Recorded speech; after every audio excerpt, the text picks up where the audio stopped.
नमस्कार बा प्रणाम बा तमाम जनता जनार्दन के। हम उज्जवल निमा भोजपुरिया माटी न्यूज चैनल से हम पहुँचल बनी एगो ऐसन पंचायत में लगातार अगले बार भी यहाँ के चुनाव लड़ले रहनी, लेकिन कुछ वोटों से आगे पीछे बढ़ रहे। चुनावी माहौल में जौन सरगर्मी तेजी से जौन पूरे बिहार में बढ़ गई बा और हर पंचायत के जौन नया नया प्रत्याशी लोग अपना दावा पेश कर रहल बा। पूर्व में जे 5 साल का काम कैले बा ई जाने के चाहेम और ए बार के जौन एजेंडा यहाँ के जनता के पास जा रहा बा तक का तरीका से विकास भइल बा। छोटा सा परिचय आप हमारे चैनल के माध्यम से बताएं। जी, सभी मीडिया कर्मी भाई को प्रणाम और हम अपने जनता जनार्दन जो भी हमारे न्यूज़ सुन रहे हूँ सब भाई को प्रणाम।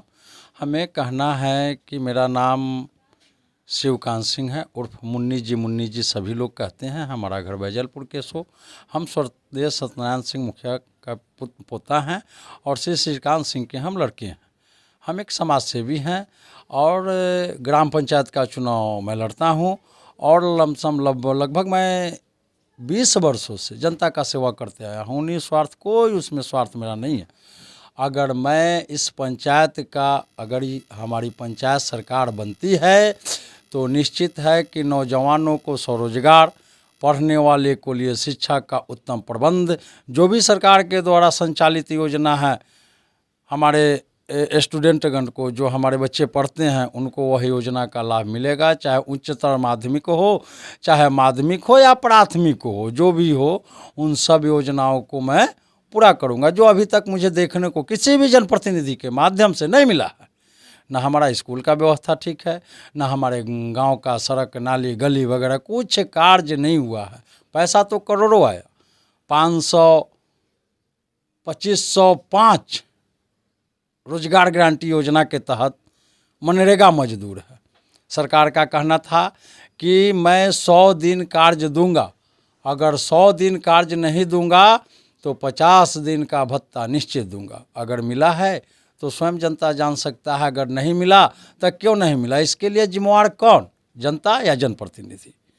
हमें दूसरा कहना है कि नौजवान के लिए जैसे उद्योग विभाग हुआ, एक फिर पशुपालन में हुआ, मुर्गी पालन मुर्गी पालन है, बत्तख पालन है, बटेर पालन है, सुगर पालन है, ये पशुपालन विभाग के द्वारा चलाया जाता है। उसमें एक गौ पालन भी है, ये नौजवान के लिए। उद्योग विभाग में भी है, जो हमारे बीड़ी से लेके वो बड़े बड़े मशीन तक निर्यात कर सकते हैं, बना सकते हैं, वो भी योजना। जैसे अभी हम आज से 2-3 साल पहले उद्योग विभाग से संपर्क स्थापित किए थे, तो जो इलेक्ट्रिक इंजीनियरिंग किए हुए हैं वो अगर बैठे हुए हैं तो उस समय उनको था 2.5 लाख रुपया, 2.5 करोड़ रुपया कर्ज देते हैं और उसमें से उनको 30% वह 2.5 करोड़ में से माफ था। बाकी पैसा ऋण का जो था सूद से चुकाना था। तो उससे क्या करना था, तो बिजली उत्पादन करके या तो आप गांव से भी डायरेक्ट बेच सकते हैं या आप सरकार से भी बेच सकते हैं। ऐसा है अपने हिंदुस्तान के एक पंचायत है, मैं नाम भूल रहा हूँ मगर संभवतः वो तमिलनाडु के इर्द गिर्द का है, मैं मोबाइल पर देखा हूँ। वहाँ का मुखिया बहुत अच्छा कार्य किया। आज उसके पंचायत का कोई भी आदमी को बिजली बिल नहीं लगता, एक भी व्यक्ति को बिजली बिल नहीं लगता। और यहाँ तक कि वह पंचायत सालाना 19 लाख को बिजली बेचता है और उस 19 लाख से अपने पंचायत का डेवलप करता है। मैं वैसा ही कुछ काम करूँगा जो हमारा ड्रीम है, जो सपना है।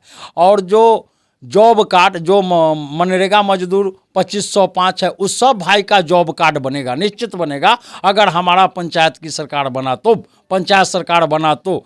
और जो वो मजदूर कार्ड, जॉब कार्ड बनेगा, 90 दिन वर्क देंगे, वही 90 दिन वर्क के आधार पर मुझे लेबर कार्ड बनेगा, बिहार लेबर कार्ड। सरकार का कहना था लेबर कार्ड बना लो भाई, लेबर कार्ड बनवा दो भाई। बनवा देने का अर्थ हुआ कि ग्राम पंचायत के लीडर के द्वारा कहा गया, ग्राम पंचायत के जो मुखिया हैं, वार्ड हैं, समिति हैं, जिला परिषद है, अन्य कोई भी पोस्ट से जीते हुए हैं, उनको यह कहा गया कि बनवा दो भाई। आज कहा गया कि बना लो भाई, माने स्वयं आप एक्टिव भी हो जाइए और मुखिया जी पर चढ़िए। हमारे यहाँ के लोग गरीब मजदूर हैं, उनको डेली 350 रुपया मिलता है, जीतते हैं। आज जान रहे हैं कि ये क्या कहते हैं, लॉकडाउन, वो कोरोना के कारण बंदी रहा, मजदूर लोगों के पास पैसा था नहीं, वो दौड़ बगड़ा किए नहीं और यहाँ के नेता कोई बताया नहीं, मजदूर को जानकारी भी नहीं हुआ। यही सब काम मैं करूँगा। तमाम ये सब मुद्दा तो आप जनता के सामने आप रख रहे हैं, विकास की जो दावा आप कर रहे हैं, लेकिन इस बार चुनावी माहौल में जब आप जनता से जनसंपर्क कर रहे हैं, मिल रहे हैं, तो जनता का क्या आशीर्वाद आपके प्रति दिख रहा है? जनता का आशीर्वाद मेरे तरफ अच्छा है। वो लोग कह रहे हैं कि हम दोनों आदमी को देख लिए हैं, ये लोग कार्य करने योग्य नहीं हैं। ये लोगों को तो केवल जो चेक पर सिग्नेचर करके पैसा पॉकेट में रखा जाता है वही कार्य इनको नज़र आया। हमको लगता भी, हमको अनुभव भी है कि शायद इन लोगों को ज्ञान का कमी है। जोत तो जरूर दिए, एक 10 बरस जोते और एक 5 बरस जोते, मगर ज्ञान का अभाव है। न उस शिक्षा पर कुछ किए, न हमारे नौजवान बेरोजगार बैठे हुए हैं उन पर कुछ किए। खाली हुआ तो वृद्धा पेंशन, इंदिरा आवास, मनरेगा और एगो जल नल वाला है। जल नल वाला वो 7 निश्चय योजना के तहत आता है। उसमें जब हमारे मोदी जी प्रधानमंत्री बने तो एक मंत्रालय खुला, कौशल विकास मंत्रालय। कौशल विकास मंत्रालय के अर्थ है कि जो भी बच्चे ट्रेनिंग कोई चीज़ का लेना चाहते हैं उनको ट्रेनिंग दिलवाकर, या वो फैक्ट्री में काम करना चाहते हैं तो उनको फैक्ट्री में लगाइए, अन्यथा वो अगर अपना धंधा करना चाहते हैं तब प्रोजेक्ट बनाकर बैंक से संपर्क स्थापित करके ऋण फाइनेंस कराइए। यह हमारे पंचायत के नेता का ही जिम्मेवारी है, चाहे वो मुखिया हो, चाहे वो वार्ड हो, चाहे वो समिति हो या जिला परिषद हो, इनका काम है। सरपंच का और पंच का काम नहीं है। सरपंच का काम था न्याय देखना कि कहीं कोई झगड़ा नहीं न कर रहा है, कहीं कि कोई ज़मीन का लफड़ा नहीं न है, उसको निपटारा करना। मगर हम लोग 6 सीट पर वोट देते हैं आज तक, माने 2006 के बाद, एक में नहीं हुआ था सरपंच या पंच का, मगर 6 से लेकर अभी तक हम गणना किए हैं तो कहीं भी कोई भी काम बेहतर ढंग से नहीं हुआ है। आप हमारा पंचायत घूमे होंगे, देखे होंगे कि पूरा पंचायत जलमग्न है। जब 2505 मनरेगा मजदूर है, सरकार का कहना है कि मैं 100 दिन काम दूंगा, साल में 2.5 लाख 2,50,500 मजदूर कार्य करता है इस पंचायत में, तो हमको नहीं लगता है कि कहीं गबड़ा रहता, कहीं पानी लगा रहता। सब हमको तो इतना बढ़िया जगह पर हैं कि एक तरफ दक्षिण दिशा में जाइए तो नेहुरा नदी है, उन्हें बजलपुर केसो के दक्षिण दिशा में जाइए तो नेहुरा नदी है, उन्हें कल्याणपुर जाइए, सिमरा जाइए तो उसके पश्चिम दिशा में नेहुरा नदी है, पूरब दिशा में गंडक है। पानी निकासी का तो हमारे पास बहुत व्यवस्था है कि पानी अगर उसमें केवल नाला बना के लगा दिया जाए तो पानी निकासी हो जाएगा, कहीं जल जमाव नहीं होगा। मगर हमारा ग्राम पंचायत का कोई भी लीडर इस पर दृष्टिकोण नहीं डाला। उनको केवल रहा कि मेरा पॉकेट कितना जल्दी भरे, हमारा अगर फूस का मकान है तो टाइल्स कितना जल्दी लग जाए। तमाम ये सब तो मुद्दे आप जनता के सामने आप जा रहे हैं तो रख रहे हैं। हमारे चैनल के माध्यम से अहम संदेश अपने जनता जनार्दन को क्या देना चाहते हैं चुनावी मुद्दा को लेकर?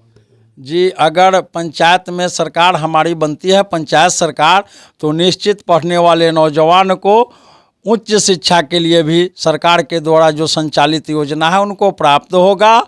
और जो हमारे नौजवान बेरोजगार बैठे हुए हैं उनको भिन्न भिन्न विभागों से, जैसे पशुपालन हुआ, मत्स्य विभाग हुआ, उद्योग हुआ, खादी ग्राम उद्योग हुआ, या कौशल विकास जो नया खुला है, उसे प्रशिक्षण दिलाकर जो कार्य करना चाहेंगे वह श्रम विभाग से संपर्क स्थापित करके फैक्ट्री में रखवाने का प्रबंध करेंगे। जो लोग अपना काम करना चाहेंगे उनका प्रोजेक्ट बनाकर बैंक में बैठकर बैंक के पदाधिकारियों से संपर्क स्थापित करके वैसे लाभार्थी को मैं ऋण मुहैया कराऊंगा कि तुम कमाओ और बैंक को ऋण चुकाओ। अभी आप देखते होंगे पेपर में जब तब आता है, सरकार देता है लेयर फार्मिंग पर 50% तक माने अनुदान है। अगर 85 लाख का प्रोजेक्ट है तो 42.5 लाख माफ है। जैसे महादलित को देख लिया जाए, माने कोई भी अगर पशुपालन संबंधी ऋण लेके कार्य करते हैं तो उनको 75% माफ है। अति पिछड़ा का 50% माफ है। हम लोग सामान्य जाति के लोगों के लिए 30% माफ है। अब बहुत सारा योजना जिसमें है कि सबों को 50% है, और उसमें सरकार का जो मदद होता है, कोई में स्टेट गवर्नमेंट 40% है तो सेंट्रल गवर्नमेंट 60% है, किसी में स्टेट गवर्नमेंट 90% है तो सेंट्रल गवर्नमेंट 10% है, किसी में सेंट्रल गवर्नमेंट 90% है तो स्टेट गवर्नमेंट 10% है। माने ऐसे लोग पैसा देते हैं और लोगों को कहते हैं कि आप अपना स्वरोजगार कीजिए और आगे बढ़िए। और एक बात तो निश्चय जान लीजिए, हमारा देश विकासशील के कतार में तभी लगेगा कि जब हमारा गांव विकास करेगा, जब हमारा नौजवान विकास करेगा। अगर मेरा नौजवान विकास नहीं करेगा, मेरा गांव विकास नहीं करेगा, तो यह कामना करना कि हमारा देश एक दिन विकासशील हो जाएगा, यह बेईमानी है, यह संभव नहीं है। बहुत ही अच्छा उत्तम विचार बा। यहाँ के कहे के मतलब बा कि अगर पंचायत के विकास करे के बाद एगो अच्छा प्रत्याशी के चुनी कि जे कदम से कदम चल के रउआ पंचायत के विकास करे में एक अहम भूमिका निभावे। देश की जौन बात करी तो जब तक एगो पंचायत के पूरी तरीके से विकास ना हो पाई तो पूरा देश के विकास ना हो पाई। बहुत ही अच्छा एगो संदेश बा। जनता जनार्दन से निवेदन और विनती कर रहा बानी अपना चैनल के माध्यम से कि आप सभी मतदान तो देने जाएंगे, अपना मत तो देने आप सभी हर बार देने जाते हैं और इस बार भी आप सभी देने जाएंगे, लेकिन आप ऐसे प्रत्याशी को चुने, आप ऐसे प्रतिनिधि को चुने जो आपका रात को दिन ना समझे और दिन को रात ना समझे। आपके पंचायत के लिए शिक्षा बेहतर, स्वास्थ्य बेहतर और समाज के हर कार्यों को बेहतर बनाने में कदम से कदम चलें। उनके ऐसे प्रत्याशी को चुनकर अपने पंचायत में अपना मान और सम्मान बढ़ाएं। जय हिंद, जय भारत। निर्मल के साथ।